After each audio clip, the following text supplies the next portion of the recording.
ሰላም ሰላም ወደ ቻናላችን ተከታዮች እንዴት ናችሁ? ሁላችሁም በያላችሁበት ሰላም እንደሆናችሁ ተስፋ አደርጋለሁ። በዛሬ ትምህርታችን ኦል ፓስት ቴንስ ኢን ዋን ሪቪዥን። ስለዚህ ፓስት ቴንሶችን ሁሉንም የፓስት አይነቶች አራቱንም የፓስት አይነቶች ሲምፕል ፓስት and past continuous, past perfect እና past perfect continuous tense አራቱንም በአንዴው in short time እናያለን ማለት ነው።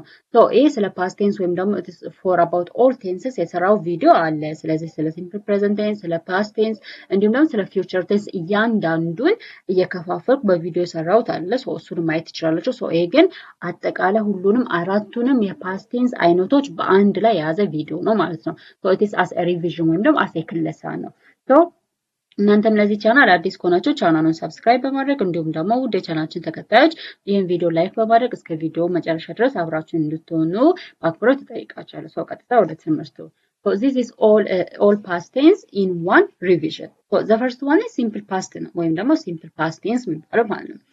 simple past tense ማለት talk about past action ወይም ደግሞ ስላለፈ አክሽን ኃላፊ ጊዜ ላይ ስለተፈጸሙ ድርጊቶች የሚያወራ ከሆነ it is simple past tense ይባላል። it is a finished action in the past. past ላይ ወይም ኃላፊ ጊዜ ላይ የተፈጸመ ያበቃለት አክሽን ወይም ደግሞ ተግባር እሱን ለመግለጽ የምንጠቀመው ቴንስ አይነት ወይም ደግሞ የጊዜ አይነት ሲምፕል ፓስት ቴንስ ይባላል። ስትራክቸሩ ስናየው it is subject plus verb to ነው verb example እዚህ ጋር I worked yesterday. I worked yesterday. most of the time it is yesterday, last week, ago የሚሉ ቃላቶች to talk about it is a past tense ለማውራት የምንጠቀማቸው ቃላቶች ናቸው። it is verb to ይሆናል ብለን ስለዚህ worked it is the regular verb ማለት ነው። regular verb ስለዚህ verb ላይ ed በመጨመር it is ወደ verb to ብንቀይራቸው it is regular verbs ይባላሉ። I worked yesterday. እኔ ትላንትና ሰርቼ ነበረ። the action is completed. አክሽኑ ምን ሆነ ማለት ተፈጽሟል ማለት ነው። አክሽኑ ኃላፊ ጊዜ ላይ ወይም ደግሞ ያለፈ ጊዜ ላይ ከተፈጸመ it is a simple past tense ይባላል። she visited her grandmother. she visited her grandmother. እሷ ሴት አያቷ ጎብኝታ ነበረ። እሷ ሴት አያቷን ጎብኝታ ነበረ። visit የሚለው ላይ ed ጨመረ it is visited ይሆናል ማለት ነው። and they went to school. they went to school. እነሱ ትምህርት ቤት ሄደው ነበር። went it is the past tense form of go ማለት ነው። የጎ verb to it is went ይባላል። they went to school. እነሱ ትምህርት ቤት ሄደው ነበረ። these all tenses are described about it is a simple past tense ነው describe የሚያደርጉት ማለት ነው። because አንደኛ ነገር it is they told about is a finished action the past ኃላፊ ጊዜ ላይ የተፈጸመ አክሽንን ለመግለጽ we use it is simple past tense ይባላል። structure ደግሞ subject plus verb to ነው። as I told you previously እነዚህ yesterday, last week, ago, in 2020 የሚሉ ቃላቶች ኃላፊ ጊዜን ለመግለጽ የምንጠቀምባቸው ቃላቶች ናቸው። always in a sentence ላይ yesterday or last week or ago የሚሉ ቃላቶች ካሉ it is indicate የሚያደርጉት it is simple past tense ነው indicate የሚያደርጉት። this is about a simple past tense ነው። and the second one is past continuous tense ነው። this past continuous tense it is an action that is in a progress at a specific time in the past. ኃላፊ ጊዜ ላይ በሆነች ስፔሲፊክ በሆነች ወይም ደግሞ በተወሰነች ታይም ላይ ወይም ጊዜ ላይ የተፈጸመ አክሽን ፕሮግረስ እያደረገ ከሆነ ወይም ደግሞ ኮንቲኒው እየቀጠለ ከሆነ it is a past continuous tense ይባላል። structureም subject plus was or were plus verb by nature. why verb by nature? because the action is progressing or it is a continuous action ስለሆነ ስለዚህ አክሽኑ ፕሮግረስ ላይ ወይም ደግሞ continuous action ስለሆነ verb by nature የምናደርገው። and was ደግሞ for a singular subject we use was ነው። and were ደግሞ it is for a plural subject ደግሞ were እንጠቀማለን። for example እዚህ ጋር I was studying at 8 p.m. I was studying at 8 p.m. 8 p.m. ላይ ሳነብ ነበረ። 8 p.m. ላይ እያነበብኩኝ ነበረ። the action is progressing in a specific time ማለት ነው። ስለዚህ 8 p.m. ላይ ወይም ደግሞ it is to 8 p.m. ላይ ምን እያደረገች ነበር? እያነበበች ነበረ። at a specific time ላይ ፕሮግረስ የሚያደርግ አክሽን ወይም ደግሞ continuous ቀጣይነት ያለው አክሽን it is past continuous tense ይባላል። as I told you for singular subject we use was ነው. for plural subjects we use were ነው. and the other example is she was cooking when I arrived. she was cooking when I arrived. እኔ በምደርስበት ሰዓት እሷ ምግብ እያበሰለች ነበረ። እኔ በምደርስበት ሰዓት እሷ ምግብ እያበሰለች ነበረ። so the action is ongoing in the past ማለት ነው። past in the past in a specific time የሆነ የተወሰነ ሰዓት ላይ ምን እያደረገች ምንድነው it is the action is ongoing ነው ማለት ነው። so she was cooking when I arrived so እኔ እዛ በምደርስበት ሰዓት እሷ ምግብ እያበሰለች ነበረ። and they were playing football እነሱ ኳስ እየተጫወቱ ነበር on a specific time ላይ በሆነች ሰዓታት ላይ እነሱ ኳስ እየተጫወቱ ነበረ so the action is ongoing in the past time ማለት ነው so it is most of the time words like while when የመሳሰሉ ቃላቶች እነዚህ it is to tell about it is a past continuous tense ለመግለጽ የምንጠቀማቸው ማለት ነው And the other form of simple past tense is past perfect tense. So this past perfect tense is used for an action happened before another past action. So ኃላፊ ጊዜ ላይ የሆነ አክሽን ከመጀመሩ በፊት የተፈጸመ happened የሆነ የተፈጸመ ወይም ደግሞ completed የሆነ አክሽንን ለመግለጽ we use past perfect tense ነው የምንጠቀመው. So structureም ደግሞ subject plus had plus verb 3 ነው. So እቺ had it is for a singular subject and for a plural subject had ነው የምንጠቀመው. And the verb is verb 3 ነው የሚሆነው. So subject plus had plus verb 3 ማለት ነው. Example I had finished my work before dinner. So ከእራት በፊት ስራዬን ጨርሼ ነበረ.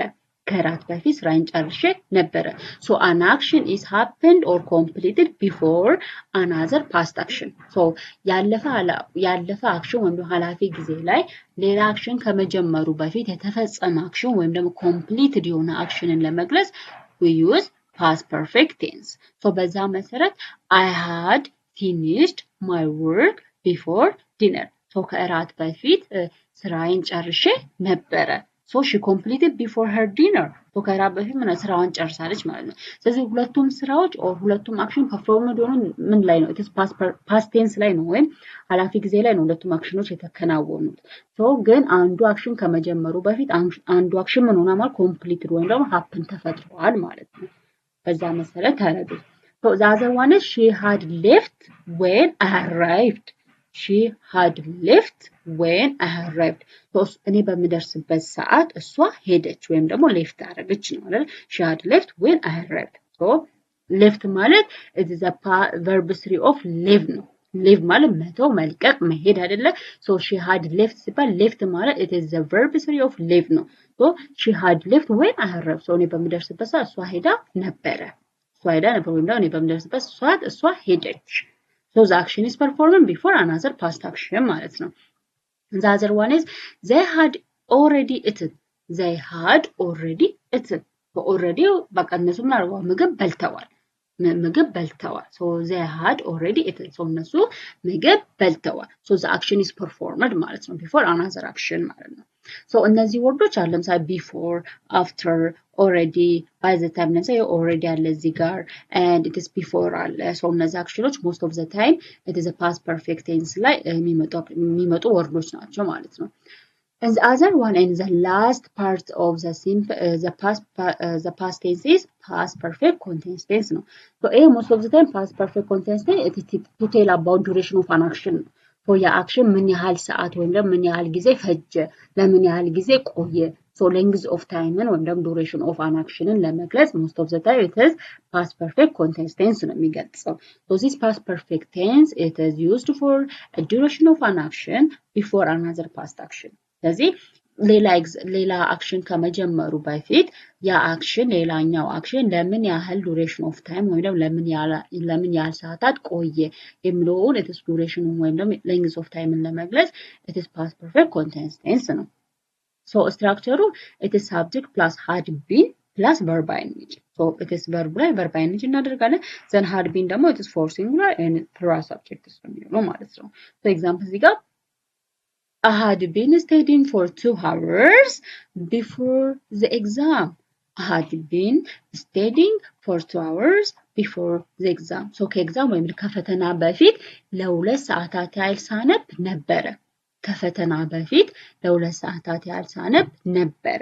So I had been studying for 2 hours before the exam. So ከፈተና በፊት ለ2 ሰዓታት ያህል እያነበብኩኝ ነበረ. So this sentence tells about a duration of an action. So actionu ለምን ያህል ጊዜ እንደቆየ ነው የሚነግረን ማለት ነው. So ያ action ለምን ያህል ጊዜ እንደቆየ የሚነግረን ከሆነ the tense type is past perfect continuous tense ነው ማለት ነው። so I had been studying for 2 hours before the exam ከኤግዛም በፊት ለ2 ሰዓታት ያህል ሳነብ ነበረ። and the other example is she had been working there since 2020 ከ2020 ጀምሮ እሷ እዚህ እየሰራች ነበረ። ከ2020 ጀምሮ እሷ እዚህ እየሰራች ነበረ። so the action is starting in the past and it is before the other action it is action ሆኖ ጀምሮ for a duration of time. so she had been working there since 2020 ስለዚህ ከ2020 ጀምሮ እሷ እዚህ እየሰራች ነበረ። so since 2020 የሚለው it is indicating it is duration of an action ነው ማለት ነው። and the other example is they had been waiting for an hour when the bus came. they had been waiting for an hour when the bus came. so ባሱ እስከሚመጣ ድረስ ወይም ደግሞ ልክ ባሱ እስኪመጣ ድረስ ለሰዓታት ያህል እየጠበቁ ነበረ። so ባሱ እስኪመጣ ድረስ ለሰዓታት ያህል እየጠበቁ ነበረ። so an hour የሚለው ነገር it is indicating duration of an action ለምን ያህል ጊዜ እንደጠበቁ የሚገልጽ ነው ማለት ነው። so በዚህ it is past perfect continuous tense most of the time it is for, since, before, when የሚሉ ቃላቶች እንጠቀማለን ማለት ነው። so this all about the all past tense one revision ነው። ስለዚህ ሁሉንም past tense በአንድ ላይ አድርገን ሪቫይዝ ያደረግንበት ቪዲዮ ነው ማለት ነው። so ቪዲዮ ከተመቻችሁ ቪዲዮውን ላይክ አድርጉ። እንዲሁም ደግሞ ኮሜንት ሴክሽን ላይ ሌላ እንዲሰራላችሁ የምትፈልጉት ነገር ካለ ኦር ኮሜንት ማድረጉት አስተያየት መስጠት የምትፈልጉ ከሆነ ፕሊዝ ኮሜንት ሴክሽን ላይ ጻፉልኝ። እኔ ደግሞ እመልስላችኋለሁ። so በሌላ ቪዲዮ እስክንገናኝ ድረስ ደህና ሁኑ። ባይ